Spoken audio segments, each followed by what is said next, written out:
Right, good afternoon, everyone, and welcome to the EMPA webinar. We honour and respect the First Nations custodians of the lands where we're all meeting and where we're all located. We acknowledge and recognise the significance of our shared history, and we support the continued connections of First Nations people to country. Whakataka te hau ki te uru, whakataka te hau ki te tonga. Ke mā kine ki uta, ke mā taratara ki tai. He hiaka ana te atakura, he tio, he huka, he huhu, tihe, mauri ora. Right, welcome everyone. Just as we get started, if you could just get the chat up and pop in the chat an acknowledgement to the First Nations people who are custodians of the land that you're joining from, and just introduce yourself and your organisation. That'll give us a lovely feel for who we've got online today. We've got 192 people registered, and I see people are coming in all the time, which is fantastic. Now, today's webinar is entitled Many Mics, One Mission. And we're going to learn about how Victoria's Forest Fire Management Comms team used a completely new approach to their communication in a highly unusual set of bushfires.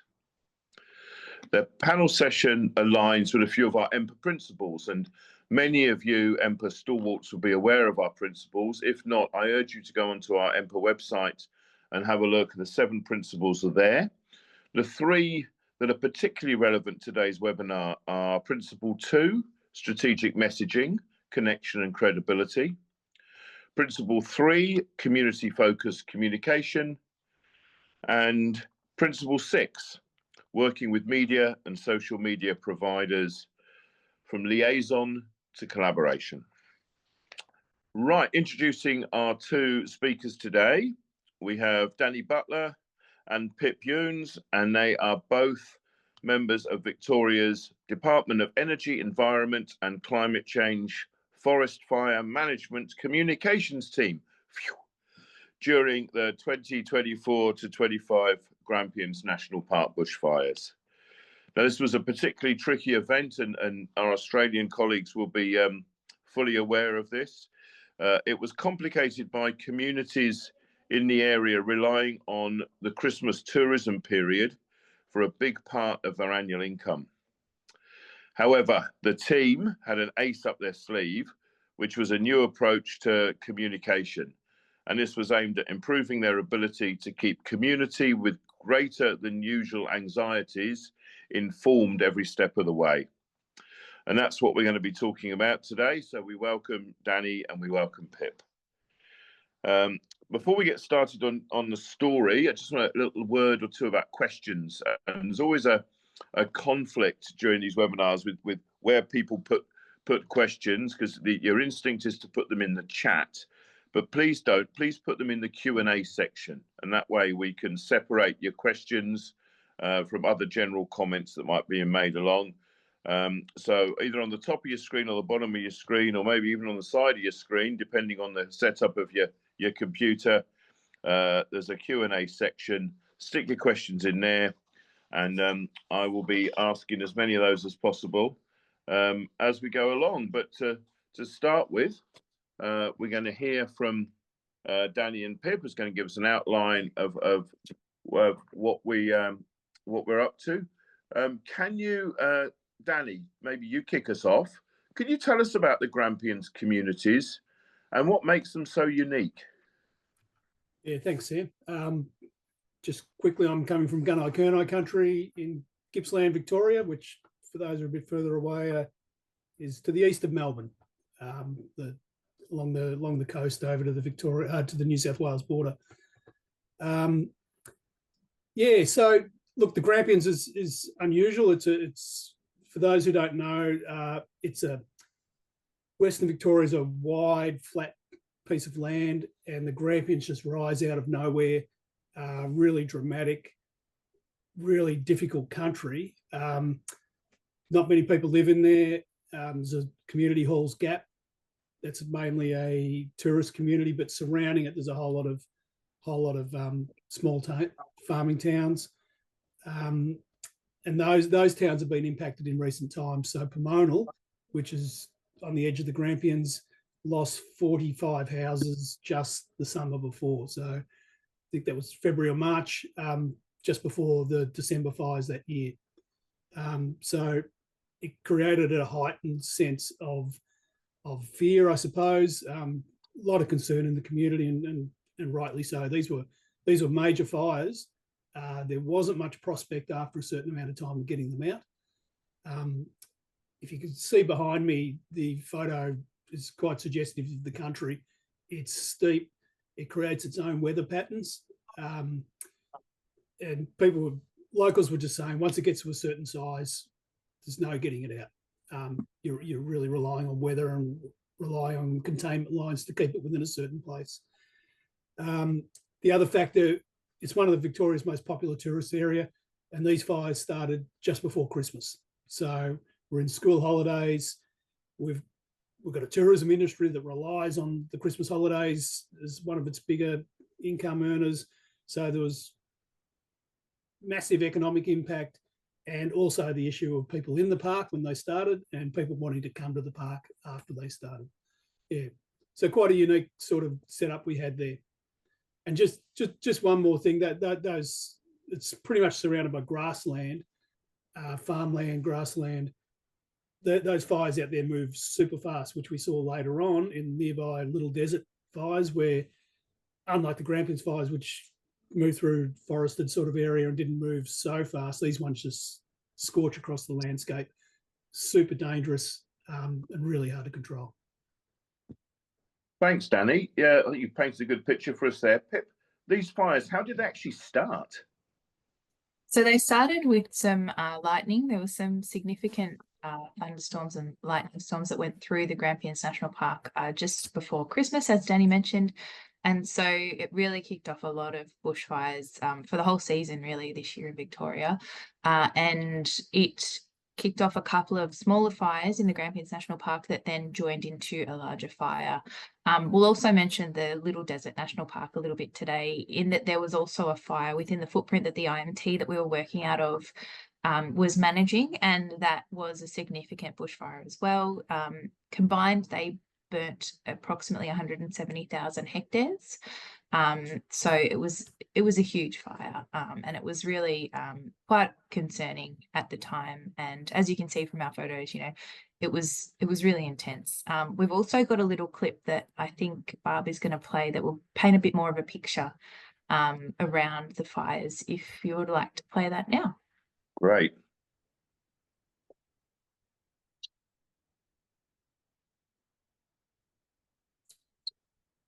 I've got no sound, Barb.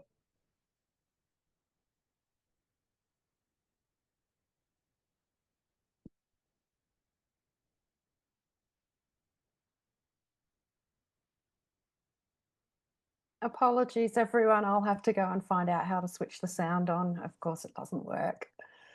That's all right. We can keep going, Barb. Okay. We'll let you know. I'll let you know when I have sorted the problem. And I also have got David's comment about the chat, and I was working on that as well. Somehow the settings have changed in Zoom just recently, so different to how we usually work on it. Okay, undeterred, we will carry on. So, and either of you jump in for these questions. So, in terms of rolling out this communication effort, you know, how were you doing that? Because this is a fast-moving event, and obviously it needs a fast and reactive response. So, how did you roll out your communication efforts to try and keep up with the scale of this? So we used a lot of different methods, including media releases that were coming out from Emergency Management Victoria, in collaboration with Parks Victoria, who was the National Park Manager. That was talking about the closures and the reopenings of each of the sections of the park as the fires were happening. We also did lots of social media updates. So Danny and a few others from the team, Jackie and Luke, as well as some other people who were helping out during the time, did lots of social media updates and were using the incident controller as a spokesperson to update the community about the situation as it was unfolding. Also, obviously, the emergency warnings and updates. We also did a lot of interviews with local media, including ABC, local ABCs for the community around, who are our emergency broadcaster here in Australia. And the incident controller often would do an interview each morning updating the situation, which created, I think, a sense of understanding from the community in that they'd hear from a reliable source each morning and have an understanding of what they expected from the day that was unfolding, and they could sort of have a good I suppose a good setup of what they thought was going to happen for that community on a particular day. We also had really good relationships with media outlets around the state and the country, and lots of the media that we were producing was utilised throughout the state media, but also at times nationally, which I think we will mention a little bit more on in a moment. But a process that we were using as well, which is not necessarily brand new, we've been sort of trying to roll it out over the last couple of years, is packaging up content for media to use instead of having them deployed out into the field with us. So how does that work, Pip? Because, you know, how resource heavy is that? Do you send it to all media? Do you send it to individual media outlets? How does that work practically? So I work in the Grampians region substantially. That's my role. So I had a media contact list that we used for the Grampians region media, and also have quite a big database of media that we use as a state department. So we leveraged that, and then obviously they forward it on to their colleagues and things, and it gets bigger and bigger. So we just add to our lists as required. The packaging up was quite practical, I think. Danny, you'll probably attest to this. We set up the IMT in a bit of a different way to how we'd been doing it in previous years, and I think this sort of started around the 2019-20 fires with Luke Morrison and a few others from the Hume region, utilising 2 media officers at a time, and having one person in the IMT and one person in the field. So that's how we managed it this year as well, which worked really well. And we did it previously last year as well with the Bayandine fire at Mount Cole. Danny, did you want to talk about what you did out in the field? Yeah, sure. So what would normally happen if you have one media officer in, there's no chance to leave the office. You're fielding calls, you're putting out updates. It's a job and a half by itself. Having 2, and at one point we even had 3 people on at once, and it meant if there was 2, there was someone out in the field either escorting media or getting that footage and photos ourselves, which was not easy. These fires from the IMT, just to get to the sort of start of the fires, and take you maybe an hour and a half some days. So it wasn't an easy business at all. There's no way a single media officer was getting out of the office to do that sort of thing. Getting that footage, bringing it back in. And when we had 3 media officers, someone who could shoot, so Jackie Quain was heading out shooting one day or a couple of days, I was able to stay in and edit packages together, or either packages for media or self-contained packages we could put, stories we could put on Facebook, and at the same time being able to stay in and do incident controller updates on video, which otherwise you can't do those in the incident, and be out on the fire ground getting footage. So it turned an impossible job for one person into a doable job with 2, and a really, really good situation with 3 media officers, where we could provide that information. And without wanting to jump ahead, what that footage did for us was it kept journos off the fire ground. So there was one day, and I don't know, Barb, if you have that second video with the Channel 9 package good to go? Yes, we'll give it a go. So this sort of sets the scene of what the day Danny's mentioned is about. Maybe. Maybe. Here we go. And the cool change has swept through the fire fields burning in Victoria's west, but the teams battling the bushfires still has a job ahead of it. Live now to Stephanie Anderson. Steph, you're at Halls Gap. The wind change has affected residents there. Yeah, it really has, Alicia. I'm sure you can see the very smoky sky behind me. There's also ash now falling in town. And in the last few hours, the advice areas surrounding those Grampians fires, which is where residents are urged to stay across the latest information, has been extended to include Halls Gap.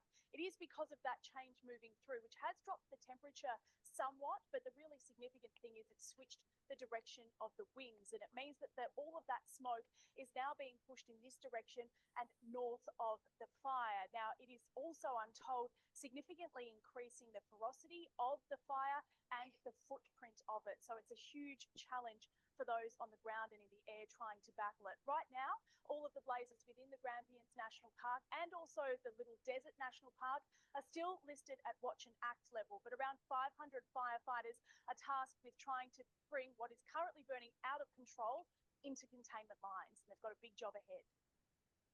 It is February, so we still are in summer. I think we can expect this to go for quite some time yet. Maybe it could be another 4 weeks or more. It's a dynamic situation tonight, Alicia, and very important to stay across the latest warnings and information on the Vic Emergency app. Certainly is. Okay, Steph, thank you. So that clip really shows the way that we package the media, I suppose. That was a lot of footage from the crew. So there were a few days where Danny and I were together in the IMT and the weather was really bad and we weren't able to get out and about. So we utilised the relationships that we've built with the crews throughout the state to send footage back to us. I think that there was another day where we knew we had a spike day coming the next day. We knew that we wouldn't be able to get out on the fire ground, let alone camera crews. So we went out the day before, got as much footage as we could, promised that footage to them the next day, along with incident controller updates. And they were wrapped with that because Grampians is a fair way from Melbourne. They've got to come up maybe each day if they're not staying. So we got those interviews and that footage all over Victorian news and Australian news. And the big win for us was it saved us having to put resources into dealing with journos who can, even when they're well behaved, they need people with them. When they're poorly behaved, you end up chasing them around. It takes a lot of resources. And it's not just us. If we take journos into the fire ground, we'll have a crew with us. We're not taking them into anywhere with flames by ourselves. So that's a resource in a really tightly stretched resource unit to begin with that you have to take off the fire ground. Operations people don't like that, and fair enough. And we've also got some people within our group of media officers, including Danny, Jackie Payne and Luke Morrison, who are all qualified general firefighters. So they're able to go out into the field and go where the flames are, whereas journalists are not able to access that. So we can often get footage of areas within the fire that the media cannot access and we would never give them access to. Great. Look, if you've got any questions, don't forget to stick them in that Q&A chat, which is great, that the specific Q&A one. Do you think it's a good time to show the other video now? Should we get that one? Let's get that first video rolling, if that's okay, Barb. So this one sort of sets the scene of the fire, I suppose, as a whole.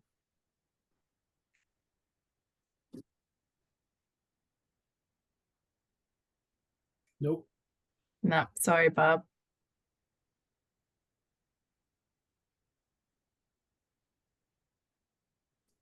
Barb, you could almost let it run. They're all captioned and it's pretty short. We can just talk over the top of Yeah, it. let it run. Yeah, we can talk to this. So this was an update during the fires. So all of these you'll see were during the fires, which was the unusual thing. A lot of the time you can't get stuff done until after because you're so busy. If you're by yourself, you have to wait for the fire to die down and then you can do a bit of this fancier stuff. We were able to do these on a day-to-day basis during the height of the fire. We used the last two people you've seen are both local, well-known people, and that makes a huge difference. This bloke's not, but he was an excellent deputy IC who spoke really well. And this is a good example of what we did. This was a morning update we did on a spike day, talking about what the wind's likely to do later in the day. And I didn't include the package, but we had one in the afternoon, same guy talking about what happened during the day and what we're expecting tomorrow.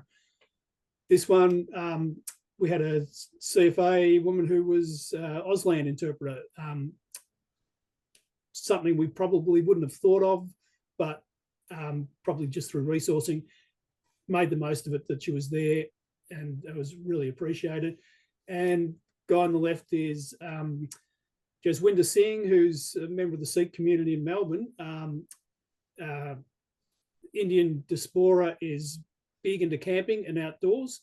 And we got Jaswinder in to talk in Hindi, and I'm struggling to think of the other Indian language. Punjabi, I think. I think it was. Thank you. And just to talk to the Indian community. It was a bit of an eye-opener in that we assume people are getting our messaging in a way, but there's a massive cold community out there that's not hooked into FFM Vic or Emergency Victoria Facebook. There's, on top of that, there's a massive youth audience that's not hooked in. I had a bit of an eye-opener when I went to fill up the car at a service station. I asked the guy working there if people are still coming in. This is on the edge of the Grampians. He said there's just stacks of people coming in every day that got no idea these massive fires are on. And I thought, wow, we're not hitting enough people. So, which is something, yeah, we really need to work on as an organisation, but obviously doing our best.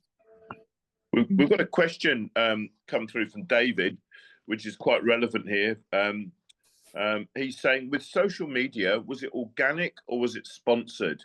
Obviously, organic reach is limited to those who opt in, so they need to know where to go and who to find and who to follow. Sponsorship obviously costs, but may reach an audience not yet engaged or knowing where to go. So how did you organise your social media, guys? We just did that via the Vic Emergency social media pages for each of the regions that they've set up across the state. For any larger notices or packages of information, it would go on the Vic Emergency broader statewide social media page. We also linked it to our local DECA pages and FFM Vic pages where required. I'm not sure if the Vic Emergency page uses sponsored posts, but it was definitely shared among a lot of groups of people, and as sort of in conjunction with the media, I suppose, aspect of it, it was shared quite broadly. So I think the message definitely got out there as much as we possibly could get it out there. Cool. Couple more questions. One about the footage. How did you gather the footage from the crews? Did you have a dump site at a staging area, or did you set up an FT website? What worked best?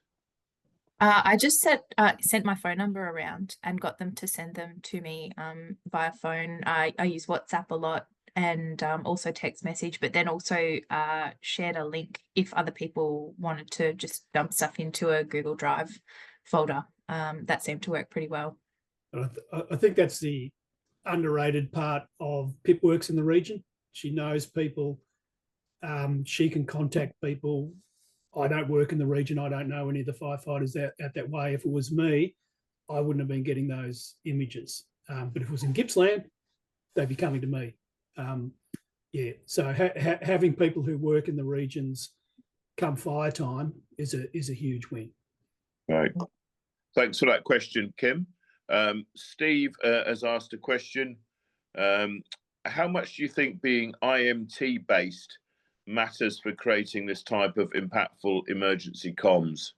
And then there's a supplementary part to that. Did the direct community feedback change the way you delivered your messaging? I think you can't really get past being in an IMT in this type of environment when there's a serious event, and you really need to be there feeling what's happening. You get feedback very regularly from the operational team to tell you what's going on, the situation. I think if you're remote, you wouldn't get that experience in a significant fire event. I think sometimes with a smaller fire, we can do it remotely, and we have, but for these major events, it's pretty critical to be there in person and to film the updates in person. Danny, did you want to do the second part of that question? Could I just say something on that first part on being in IMT? I remember one day I thought, oh, I'm not getting any exercise here. I'm desk bound. And I looked, I'd done 10,000 steps within the office and I hadn't left the office all day. And it's because you're constantly talking, checking, asking questions, people wanting to talk to you. You're not sitting at your desk, you are interacting with the people who are making the decisions. So it's really good to be there. And also working within the PIO space. So Prue Daly from Parks Victoria, Jenny McGinniskin and Joe Galately from CFA, as well as heaps of other locals from CFA, Dale and a few others, were fantastic. And I think having the local community information from the PIOs who were local to Horsham were extremely valuable, and I don't think we could have done what we did without them. They were really, I think that was a credit to the way that the IMT worked, having those people in there backing us and supporting anything that we needed. So when we requested an additional media officer, they were supportive of that, and they advocated for it with the incident controller, which was extremely beneficial from our part. In relation to the community feedback, I think we heard it from Prue and Jen and a few others who were on all of the local Facebook pages and knew people around town, knew people around Halls Gap and Dunkeld, and knew what was going on within those communities. So was able to feed back to us and also to the incident controller, and we were able to craft the messaging that we'd put together to make sure that it was covering what they were asking. Yeah, cool. That's great. And we just got a supplementary question around that. Is there any other community feedback that you can share with us? But there's something nice about social media, which is rare because it's usually horrible. But during a fire, you get that feedback, and people really show their appreciation for when you're doing the video we had with the lady in front of Halls Gap with the bush in the background, the firefighter. People really, they knew her. They would say, thanks for doing this. So I forgot. Emily. Sorry? Emily Scott. Emily. Or Kelly Somerville, both of them. I'm sorry, Kelly. Yeah. They know Kelly. It wasn't for us, but it was for her messaging, appreciating and sharing that appreciation with the firefighters, which that's a win for us. When we get that, we know we're doing our job right. Nice. Good stuff. Hey, I'm really interested in how the community coped. You know, what was the effect? Did they cope well?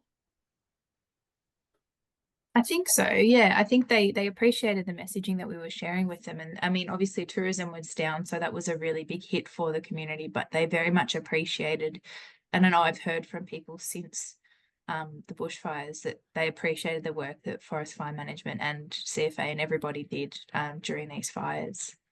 And I think you'd go and get a coffee in town, and for a variety of reasons, Forest Fire Management Victoria, and we'd be in uniform.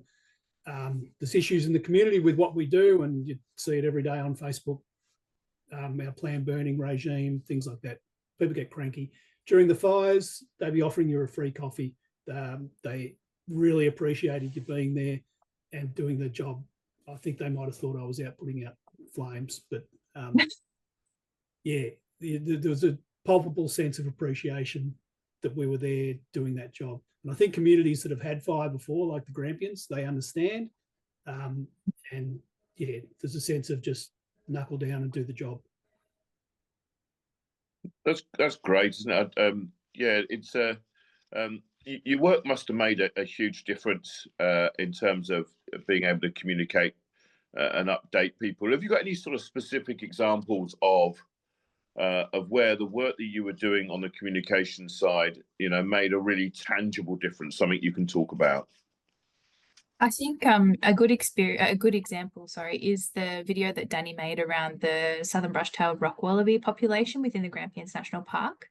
They're an endangered species, and there's very small numbers of them around the state, and the Grampians National Park population, I think, was one of the biggest. And Danny did a fantastic video speaking to a few people from Parks Victoria who managed that population and who were working to ensure they had food and water and everything that they needed to stay safe during the fires. We found out that they'd been hiding in the caves quite a bit, so they were able to utilize the information that they gathered and feed those wallabies and make sure they were okay. That got a really, really big audience on social media and news outlets, and it did a fantastic job and was great at raising awareness for the species and also for the work that Parks Victoria were doing in the rehabilitation of the rock wallabies. And with that, again, having the resources, we were able to do that during the fire. So in all this negative news, the fire is all bad news, basically. But we were able to put out a positive story. And I think people really embraced that. The wallabies had survived, and we were on the job looking after them. If we don't have multiple media people in, that story doesn't get done. No, and we did a few other follow-ups as well with the river blackfish and the malleefowl from the Little Desert National Park, and both of those videos did extremely well as well. And we did an update on the rock wallaby. So people are just very grateful and appreciate being kept in the loop, I think, as well, with those sorts of things that they may not hear about otherwise. And just one more on that. There's an opportunity during the fires. People engage with us, whereas the rest of the year we're trying to talk to people, but they're not necessarily, in the middle of winter, they're not necessarily tuned into fire. This is the time when the spotlight's on us. So if we can tell our story well during that time, it makes people engage with us, or allows people to engage, and it creates a trust with us that next time we talk, okay, you're the responsible authority, you're a trusted source of information, I'll listen to you. Which is really important in the long term. It's interesting, that kind of what happens next time. It's a question here from Barb saying, you talked about the planned burns and a bit of tension coming through there. Do you think because of the great job you've done this time round with the comms, etc., it will make it easier next time round when we go into the planned burns season again? Do you think it's going to make that easier? Or have people just got short memories and forget all about it? What do you reckon? I think it depends on the community, and it depends on the relationships that have been built with that community. And also, if they've been impacted by fire, they're often more open to us doing planned burning around their areas because they know the benefits of it for their community. Yeah. Hey, got a question from Georgia.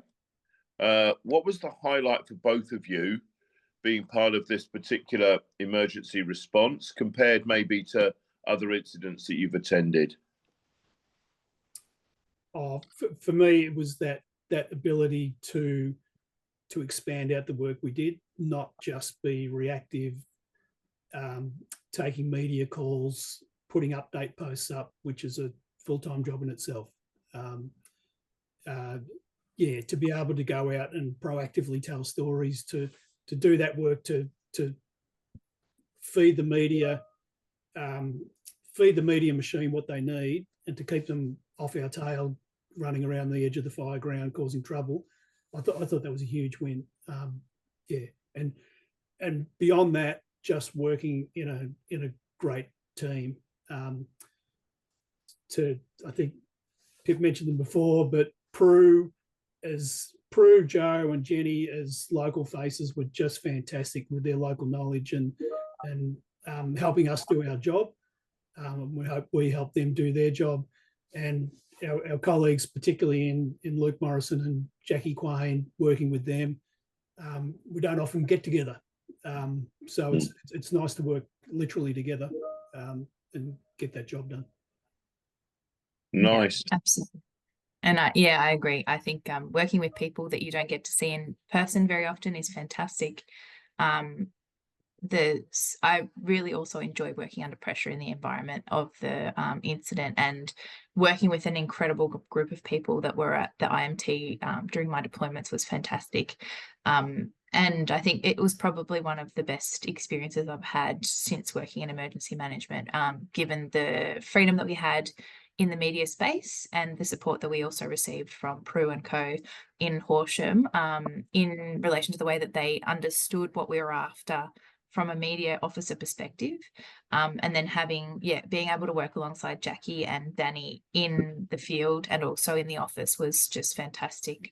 It was really great to be able to get out as well, because that's sometimes I'm usually the person who's in the office managing the media calls and things, and it was really great. There were a few opportunities for me to go out and do things in person at the base camp or at a few different sites, which was fantastic and something that you don't always get to do in an emergency. So it was really great.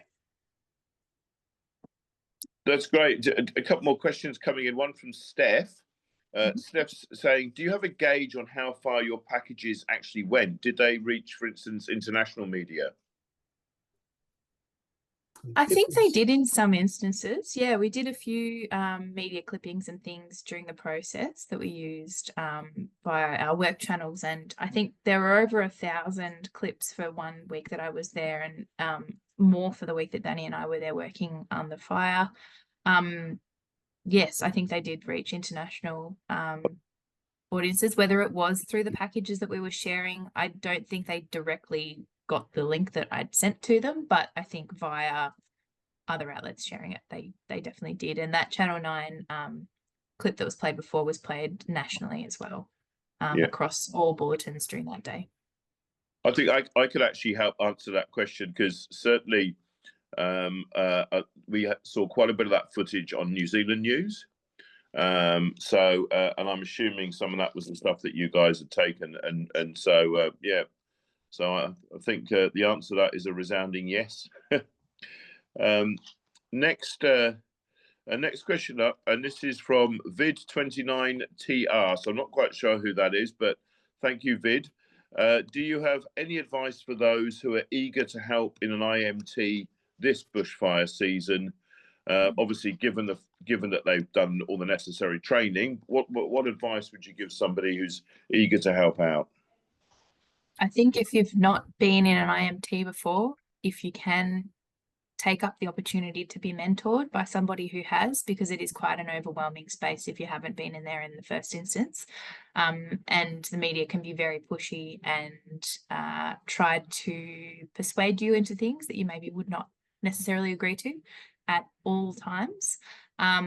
But definitely give it a crack. I think it's a fantastic opportunity to get out there. Just be open to trying new things and to communicating in innovative ways, I suppose, like Danny shared earlier with the sign language, and also with the different communities from other cultures and things. I think it's a really good way to tap into different areas. Thank you. Danny, you got some advice? Yeah, if you can, grab yourself a low-key emergency. I've just been to a dead whale stranding at a popular beach, but it's still pretty cold here, so it wasn't a crisis for tourism, but we had a giant piece of meat lying on the beach that we needed to deal with. It'd be a great thing to go and learn how an IMT works, how the media works, but in a way where you don't have the pressure of being in the Grampians on Boxing Day, which people might not have the time to mentor you under those sort of circumstances. Yeah, I think what's always important in these responses is, lessons learned. What would you do differently? What will you do differently next time round? Something I reckon that was mentioned before, the accumulation of crew photos and clips and a more structured system of that, yeah, maybe a dumping spot. Not sure how it would work, but everyone's got their phone these days. I think people assume firefighters are spending all their time with hoses on flames or digging, but there's a lot of standing around time at fires. So they've often got the phones out shooting nice clips. Yeah, bit of firefighter citizen journalism that we can utilise. Yeah, you saw on that Channel 9, they would have been getting a lot of those clips off Facebook as well, because people just put them up and you can grab them. Yeah. Pip. I think same sort of thing. I think I'd probably start packaging the media earlier in the fire. Now that we've sort of gotten a bit better at our routine, I suppose you could do that sooner. And I think it results in a lot more footage being shared. I know some of the journos that I've spoken to in the last couple of months have mentioned how much they quite like that sort of rough and ready quality of the footage that you receive from crew. So yeah, making sure you get some of that footage from them ahead of time would be great. And also thinking ahead in relation to resourcing. So wording up people from, if you're in a fire district or a fire, however your area of fire works, wording them up ahead of time to say this type of approach to fire really works well. Having 2 media officers is at a minimum. And having one out in the field who is an experienced media officer. You don't want somebody who has maybe never been out before to be doing that. But if you've got someone who is available and has the skills to go out and shoot footage as well, and then somebody in the office who is that media liaison sort of person, I think the benefits are significant, and you can tell in the time that that operational sort of model was being used, the coverage that we received was significantly higher than at the other times that was not being used. And making the most of it, as Danny said, it sort of is the time that we've got our an audience is focused on what we're doing. So it's a fantastic time to utilize that, build brand awareness of the firefighting crews that we have and the work that we do in the field. Yeah, it is. It's always interesting, isn't it? We've got another one here about the sort of lessons learned, and this is more about well-being, I think. David has asked, were there any lingering negative effects on the comms team that you identified after the event? And he says he's asking because he was surprised by some thinking that about 50% of tertiary responders like us involved in the 2019 North Queensland monsoon event and subsequent recovery had experienced PTSD related symptoms. So did you find that? Did you find those lingering negative psychological effects on you and your colleagues? I didn't have negative psychological effects, but negative physical effects. And that was my first big campaign fire, and I was up there 3 times for extended periods, and I think a couple of those got extended while I was up there. You're doing super long days, like I think I might have done a 16-hour day at one point, and working really hard in that. You're sort of you're giving a bit more than you got to give, and you pay a price for it. I was tired for so long. I didn't sort of realise it. Just, yeah, I'd say for months afterwards, I really felt a level of fatigue that I sort of only subsequently realised that's a lingering effect of that sort of workload. I also think that the adrenaline that is pumping through your body during the time of these emergencies is intense, and it takes a long time to sort of come down from that, as you say, Danny, and realise that you are actually really, really tired and you just need to have a week of nothing, or, you know, some time to yourself to just relax. And obviously it's during a period of, for us, it's during summer, so it's usually a busy period of life anyway. Christmas and all that sort of thing is busy, so it is really tiring. for me, no, there wasn't anything besides being really tired from this event. But in previous years, I know the 1920 bushfires in Gippsland, I went over to there, and my experience was totally different. It was my first fire, and it was a bit of a baptism by fire, I suppose you could call it.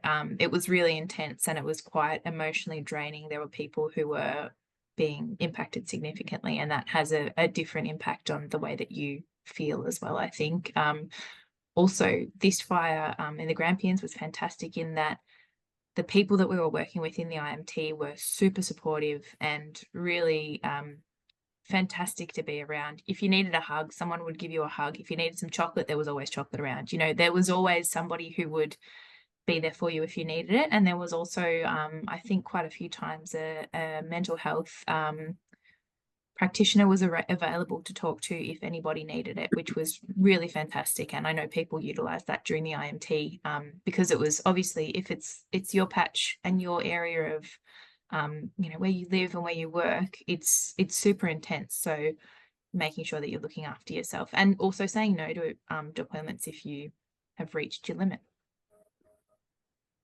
It's so good to hear, and something that we wouldn't have heard and wouldn't have really even been a factor really 10 years ago. Do you know what I mean? I think we've moved on so much in that aspect, which is such a positive thing. Quite an operational question here from Barb, which is, operationally, how do those aerial drops for the wallabies work during the firefighting efforts? How do they work alongside the firefighting efforts? Well, so the fire had been and gone through that area, so right. it was a no risk area, but they still couldn't get in because of before they could drive in, they'd need to do hazard tree assessments. You won't drive along the road until that's done, and they probably just didn't have the resources to go and do those at that point. Everyone would have been still busy with fires in other parts of the park. That's why they were using helicopters. And I'm sure there was a big conversation had about using resources for that. Every resource is, I'm sure, getting pulled from different areas of need, but these are right down the bottom of critically endangered animals. So I think the population there was 25, 40 or something, and there's only one other population out in East Gippsland. So I think they also. Sorry, Danny. They pivoted their approach as well as the fire went on, and as the availability of access and things became better. They were driving in with food and things instead, or setting up things for, you know, they were planning for the future, I suppose, not necessarily using helicopters for that sort of thing. That was kind of a first approach in a critical period. Yeah, good stuff. With any more questions coming through? I think we've got time for a couple more. If there's anybody other questions, Danny, Pip, is there anything else that you'd like to add in the last couple of minutes? Is there anything that point that you want to get across? Just something, just as a follow up to working in the IMT. Well, it's tiring when you've gone, and the experience of being in there, it's really gratifying in that you don't often walk into a place where there's no agendas, there's no politics, not in my experience anyway. It's just everyone's in there doing their job. People might have differing opinions on how to do that job, but yeah, no one's trying to take credit for things. It's just, how can we do this the best way we can do it? And it's a really nice work environment to be in, bizarrely, in a horrible emergency like that. I think, again, on that, Danny, you know, you eat all your meals together as well. So you sort of become, I don't know, friends and family with these people for that 1 week that you're there. And there are a few times where I went back and the same group of people from Gippsland were there that I'd met the previous time. And, you know, you sit down and have a meal with them again because you already know them. And in Victoria, especially, the fire space is quite small, I suppose you would say, in that you see people that you know every time you go to a deployment, and that may be the only time that you see them each year. So there are a few experiences where, yeah, we see people from Gippsland and we're from the other side of the state, but you see them when you're deployed to a fire or an emergency, and it's lovely to catch up with them, even though it's an awful situation to be in. it's a fantastic way to catch up and network, I suppose, as well, which is probably not a great way to think about it, but it is really strategically, because you can sort of prove your worth and the value of your role in your department as well during that time. And I think every time you do it and you do a good job, you walk into the next IMT and there's more people there who go, okay, I trust Pip, I trust Danny, they do a good job, let's get on with it. Whereas if you're coming in cold, you have to build those relationships from scratch. That takes a little while. Yeah, it's great to have those ready-built relationships. Good stuff. Hey guys, I want to say thank you on two counts. Firstly, thank you for the amazing effort you've done there in terms of the response and the lives that you've inevitably saved.